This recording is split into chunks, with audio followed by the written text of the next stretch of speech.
Hi there, this is Alvin from Dr. Wealth. China had just ended its controversial lockdowns and restriction due to COVID-19, and it is now in a reopening stage. And if you have been an investor, you would have noticed that the Chinese stocks have staged a very strong rebound in the last 1 month or so. And I was very curious to find out like how many stocks were actually doing 100% or even more from their lows. So I did a screen results and I screened across the world for China listed companies, which means that not only those that are listed in China, which are the A shares that are in Shanghai and Shenzhen. I also went to the H shares market, which is in Hong Kong, and as well as the China stocks that were listed in the US in ADR forms. So altogether, there were about 7,500 stocks, and I found that 699 of them have actually gained 100% or more from their 52-week low, and that is about 9% of 7,500 stocks. So it is quite a meaningful number of stocks that have really outperformed in rebounding from the low, right? 100% is not a small amount. And if you're interested to find out the full list, you can download it. The link is in the top right hand corner, right? So you can just download it for free and you can see the full list of these 699 stocks that have gained more than 100% from the 52-week low. And I just want to give you a bit more color, a bit more breakdown into the some of the more prominent stocks, because we can't impossibly go through this all 699 in this video, so you can download the list. But let me just go through the more prominent one, which you might have heard of these companies, and I will explain to you why likely the reason that they have outperformed. So we look at the digital health platforms first, right? We have Ali Health, JD Health, as well as Ping An Good Doctor. So they have went up from a range of 133%, which is Ping An Good Doctor, to 213% for Ali Health. So even within the three of them, the range of outperformance is quite large, right? From 100, it's almost double. Ali Health almost double than in terms of the performance from Ping An Good Doctor. So why are these digital health platforms going up? And it is quite understandable because after China reopened, and that means that the COVID infection is likely to speed up, and more people will fall sick, and more people will need medication, consultation, prescription. And we know that China has a lot of people, 1.4 billion, and I don't think that China healthcare system is able to support if everybody falls ill.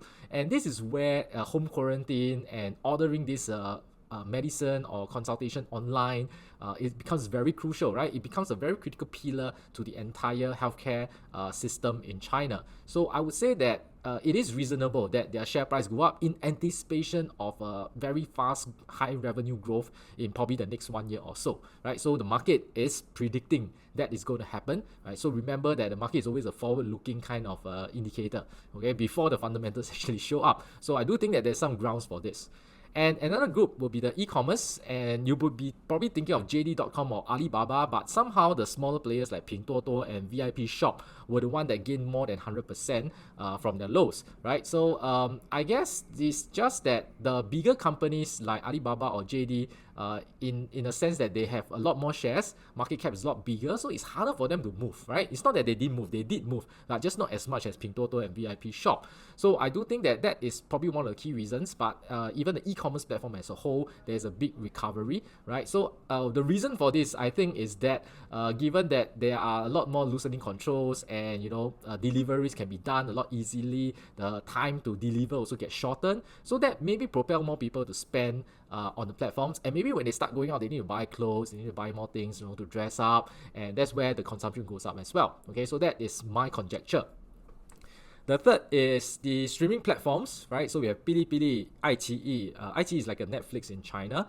Kuaishou is a competitor to TikTok, and Huya is like the Twitch in the US. And Bilibili is more like a mixture of different things, right? It has game streaming, it has short videos, it has dramas, it has like literature, all sorts of things. Okay, so it's like a more diversified kind of streaming platform. So all of them has gained more than 100%, right? Huya is the lowest with 112%, Kuaishou with 114%, iQIYI at 122%, and Bilibili at 209%.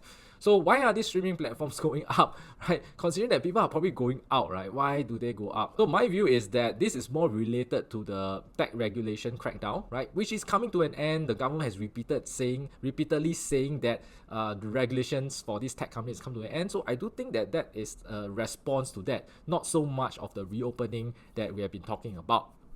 Next, we have the retailers, right? So retailers, obviously, it is clear that they are beneficiaries when China reopens and people start to go out, they start to spend more in the shops. Like Miniso is up 173%, Haidilao to eat hot pot, of course, at 107%, and Sun Art is a supermarket that's up 106%, right? So that is natural. As people go out, they spend more. And we also have property, right? So this is also another controversial sector because we all know that the property market in China is not doing well. It has a heavy meltdown and the bubble has burst. We even have some of these property company facing bankruptcy threat, right? And they were like C5, Long4, these two were in the news, and yet their share price went up 333%, 337%, and 314% respectively.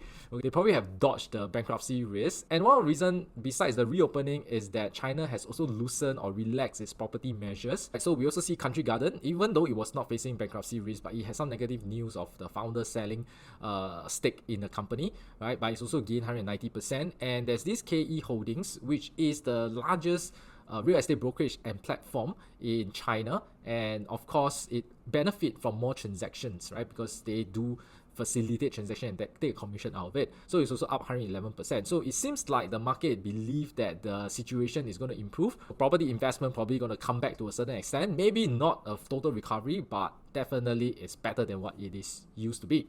And of course, the biggest question of all that you guys have is this a dead cat bounce? Because we do see China in the past having some recovery along the way, having some price rebound along the way, but only to go down even lower after the rebound. So is this time another dead cat bounce? So in my view, I don't think so, because in this case, the recovery or the rebound is the strongest compared to the past, right? We don't have like 699 stocks that were gaining more than 100%. Okay, so this is unusual, right? So I do think that that is a sign of a bottom, and I think that the worst is over, but it doesn't mean that China stocks will just recover smoothly from here, one straight line all the way up.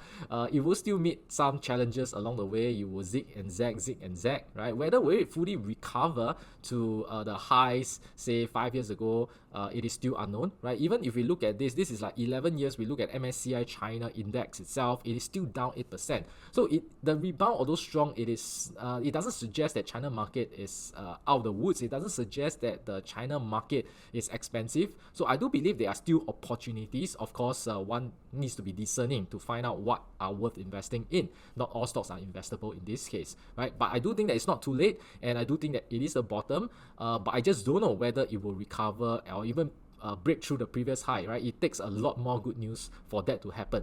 But I do think that unlikely to see the worst, right? So it is definitely more positive going from here. So I hope you like the video, and please give me a thumbs up and subscribe to the channel. And if you want the list, remember the link is at the top right hand corner. You can download the full 699 stocks that have gained 100% or more from their 52-week low. Thanks for watching. Goodbye.